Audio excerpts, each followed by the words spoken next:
If you have land in Nigeria today and you're probably thinking, what crop can I actually plant to make money from? Please don't just ask Google the most profitable crop to plant and you pick the first answer you see. Because there's something people don't tell you. The crop can be profitable and you can still lose money farming it. I know, but let me explain. The crop is only one part of the business. You have to think about your location, your land, your cost of production, how long you have to wait before the harvest, who will buy it from you, and what happens to that crop after the harvest. So in today's video, I'm going to share 5 most profitable crops I will seriously look at if I want to invest in agriculture. But I'm also going to tell you the parts that people miss out, because I don't want you to watch this video and rush and plant 10 acres tomorrow and come back and say, it's Julie that caused this one.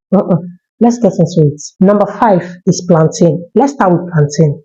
Plantain is one of those crops people sometimes underestimate because it's so common. You see plantain everywhere. But common does not mean bad business. Actually, the fact that people eat it all the time is what makes it very interesting. You don't need to convince Nigerians to start eating plantain. People already eat it as dodo and bole, boiled plantain, plantain chips. Restaurants use it, hotels use it, our homes we use it, and there's also processing. So you're not just depending on one buyer, and that is something I like when I'm looking at agricultural business to start. Who is going to buy this thing? With plantain, there are several possible markets, but here's the problem. Plantain is not something I'll just say start planting because someone said so. Plantain farming is profitable, but you have to look at your location. You have to understand the soil and the climate. You need good suckers. You need proper farm management. You need to think what happens even before harvest, because producing is one thing, getting it to the right market at the right time is another thing. Research on Nigerian plantain value chain also shows that the business does not stop production. It includes processing,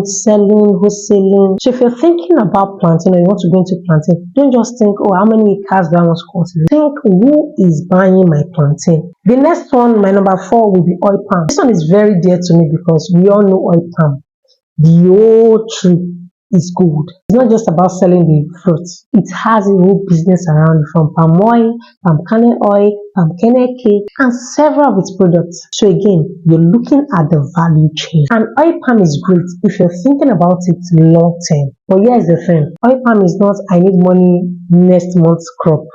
It takes time, because that's where people make mistakes. They hear palm is profitable and they rush into it. Then they realize, wow, I have to wait. Yes.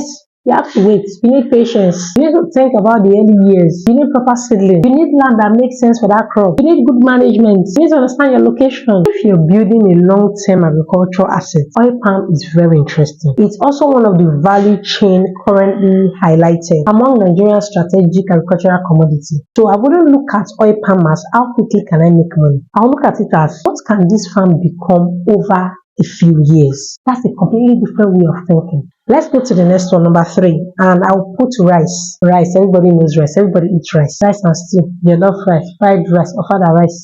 In fact, rice is everything in Nigerian house. If you don't eat rice 5 times a week, are you Nigerian? Why is rice interesting? The demand. There is a big market. But again, don't confuse demand with automatic profits. This is very important. You can have a product that everyone wants and still run a loss. Why? Because your cost may be too high, your yield may be too low, transportation may eat your profits, your processing arrangement may be poor. You may harvest and discover that buyers are offering you a price I did not plan for. If you're entering rice farming, don't just ask, how much is a bag of rice? That's not enough.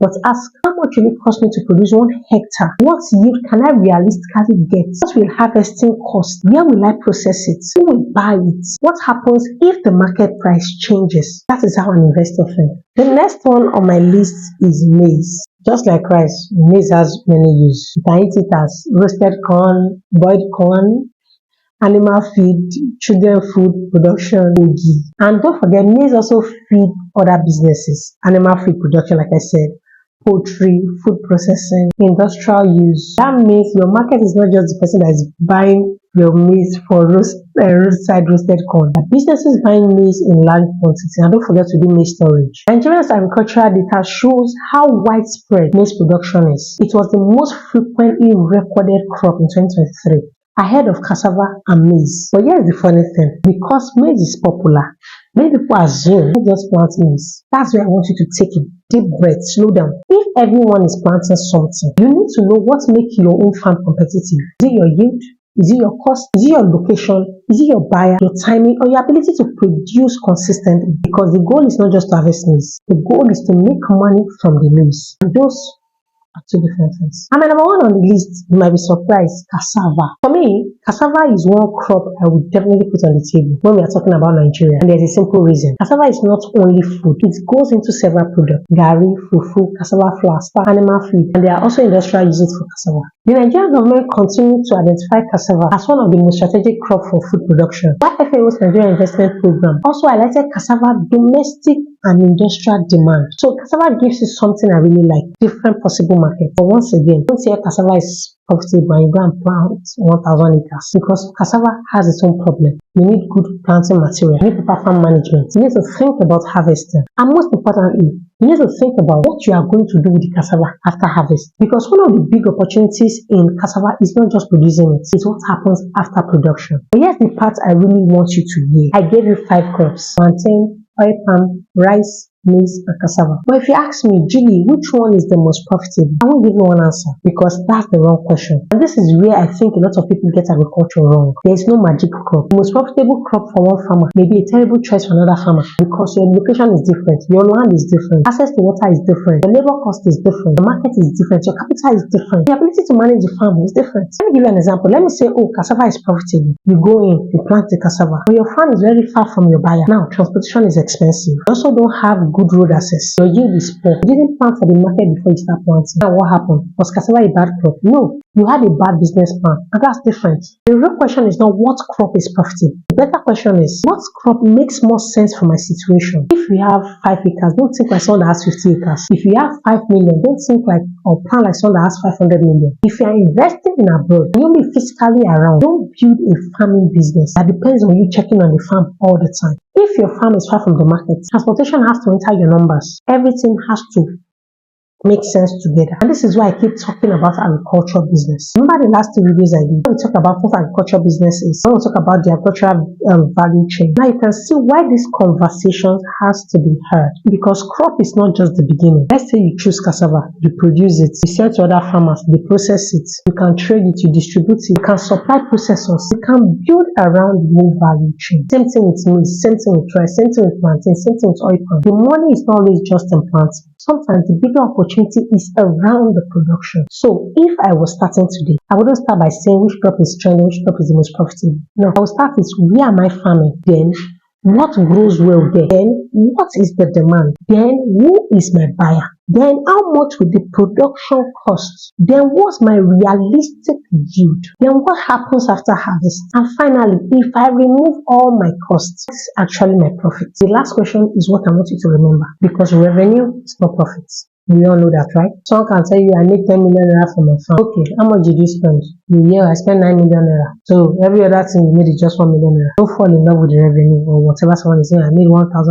Fall in love with the actual profits, the gain. So if you're looking at farming in Nigeria, these are the actual 5 crops I recommend. Number 5, plantain. Number 4, oil palm. Number 3, rice. Number 2, maize. And the first one, cassava. Please don't take it as I Julie say cassava is profitable. Let me go and cultivate 150 acres. No, but use this video as a starting point. Your location, your capital, your market, your management, and your business will determine whether that crop actually makes sense for you or not. Because at the end of the day, a profitable crop does not automatically create a profitable farm. A profitable farm is built when the crop, markets, the numbers, the management all make sense together. And this is different from just farming and building an agricultural business. Now tell me in the comment section, if you had land today, which of these 5 crops will you choose? Is it oil palm? Is it plantain? Is it maize? Is it rice? Is it cassava? Let me hear from you in the comment section. Alright, if you got value as usual, smash the like button, subscribe to the channel, and I'll see you all in the next video.